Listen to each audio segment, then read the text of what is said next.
നടത്തുന്നുണ്ട്. അപ്പോൾ സ്വാഭാവികമായി ശ്രീ രഞ്ജിത്തിനെ പോലുള്ള ആ ഒരു വലിയ പ്രതിഭാതനായ മനുഷ്യനെ പച്ചയായി തെരുവിലിട്ട് കത്തിക്കുന്നതിന് വേണ്ടി നടത്തുന്ന ഒരു ശ്രമമാണോ എന്നുകൂടി ഈ ഘട്ടത്തിൽ പരിശോധിക്കണം.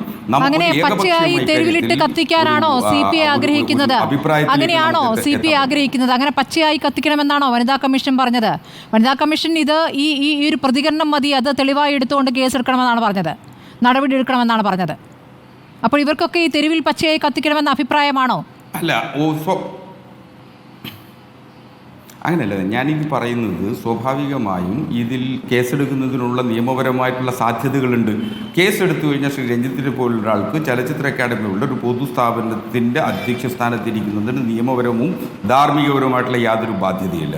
അതുകൊണ്ട് അദ്ദേഹം രാജിവെക്കും. അദ്ദേഹത്തെ പോലുള്ളൊരു മനുഷ്യനെ സംബന്ധിച്ചിടത്തോളം, അദ്ദേഹത്തെ പോലുള്ളൊരു സംവിധായകനെ സംബന്ധിച്ചിടത്തോളം, ഒരു പ്രമുഖ കലാകാരനെ സംബന്ധിച്ചിടത്തോളം ചലച്ചിത്ര അക്കാദമിയുടെ ലഭിക്കുന്ന സ്ഥാനമാനങ്ങൾക്കപ്പുറം അദ്ദേഹത്തിന് കേരളീയ സമൂഹത്തിലും ഇന്ത്യൻ സമൂഹത്തിലും സിനിമാ രംഗത്ത് ലഭിച്ചിട്ടുള്ള സ്ഥാനം അതിലുമൊക്കെ എത്രയോ വലുതാണ്. അപ്പോൾ അദ്ദേഹം രാജിവെക്കും എന്ന് തന്നെയാണ് ഞാൻ കരുതുന്നത്. രാജിവെക്കട്ടെ അല്ലേ? അദ്ദേഹത്തിന്റെ തീരുമാനത്തിൽ അദ്ദേഹം സമയമെടുത്ത് ആലോചിച്ചിട്ടൊക്കെ അദ്ദേഹത്തിന് താല്പര്യമുണ്ടെങ്കിൽ അദ്ദേഹം രാജിവെക്കട്ടെ അല്ലേ?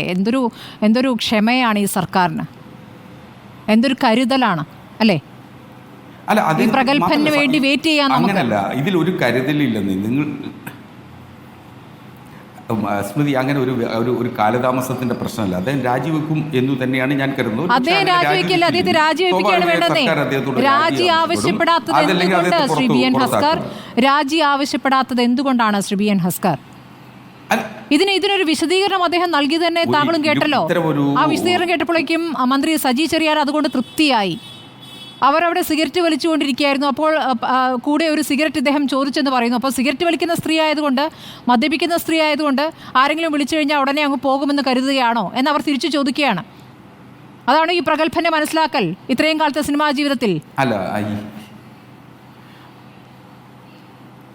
ഓരോ വ്യക്തികളും ഓരോ സംഗതിയെ സമീപിക്കുന്നത് വ്യത്യസ്ത കാഴ്ചപ്പാടുകളോടുകൂടിയാണ്. അപ്പോൾ ആ സ്വാഭാവികമായും അന്ന് ഉണ്ടായിട്ടുള്ള സാഹചര്യത്തിൽ അദ്ദേഹം അത്തരത്തിൽ ഏതെങ്കിലും അഡ്മിറ്റ് ചെയ്തിട്ടുണ്ട് എന്ന് എനിക്ക് തോന്നുന്നില്ല. അദ്ദേഹം പറഞ്ഞിട്ടുള്ള വെളിപ്പെടുത്തൽ നാം എല്ലാവരും കേട്ടതാണ്, കേരളീയ പൊതുസമൂഹം മുഴുവൻ കേട്ടതാണ്.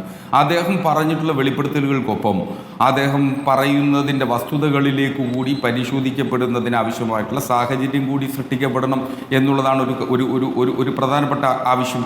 ഞാൻ അതുകൊണ്ടാണ് ശ്രീ ഉമ്മൻചാണ്ടി സാറിൻ്റെ അനുഭവം നമുക്ക് മുന്നിൽ ഉണ്ടായിട്ടുള്ള ആ ദുരനുഭവം നമ്മുടെ കേരളീയ പൊതുസമൂഹത്തിലുണ്ട്. വലിയവനെ എറിഞ്ഞ് വലുതാവുക എന്നുള്ളത് എല്ലാ കാലത്തും ഉമ്മൻചാണ്ടിയുമായി ബന്ധപ്പെട്ടുള്ള ദുരനുഭവം താങ്കൾ പറഞ്ഞത് നന്നായി. ഉമ്മൻചാണ്ടിയുമായി ബന്ധപ്പെട്ട ദുരനുഭവം CPM നിന്നാണല്ലോ, ഇടത് സർക്കാരിൽ നിന്നാണല്ലോ ആദ്യമായി ഉമ്മൻചാണ്ടി അത് നേരിട്ടത്. വാർത്താ സമ്മേളനം നടത്തിക്കൊണ്ട്, വേങ്ങര ഉപതെരഞ്ഞെടുപ്പ് സമയത്ത് വാർത്താ സമ്മേളനം നടത്തിക്കൊണ്ട്, കുട്ടികളുണ്ടെങ്കിൽ TV-ക്ക് മുന്നിൽ നിന്ന് മാറുക എന്ന് പറഞ്ഞുകൊണ്ട് പച്ചയ്ക്ക് അസഭ്യം വാർത്താ സമ്മേളനത്തിലൂടെ വിവരിക്കുകയായിരുന്നല്ലോ, ഓർമ്മയുണ്ടല്ലോ. പിന്നീട് ആ കേസ് എന്തായെന്നും. അല്ല, അതുകൊണ്ടാണല്ലോ നമുക്ക് ആ കേസിന്റെ നാൾവഴികൾ അറിയാം.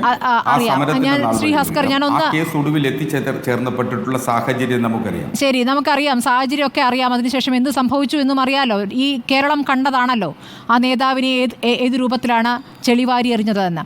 നമുക്കിപ്പോൾ അറിയുന്ന വിവരം, ഹേമ കമ്മിറ്റി റിപ്പോർട്ട്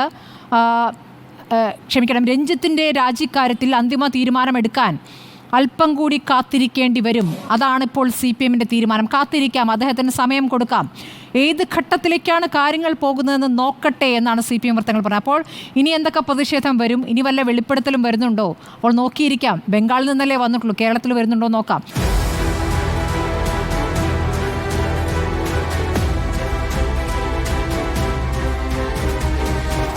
ഡിബേറ്റ് വിത്ത് സ്മൃതി പരുത്തിക്കാട്.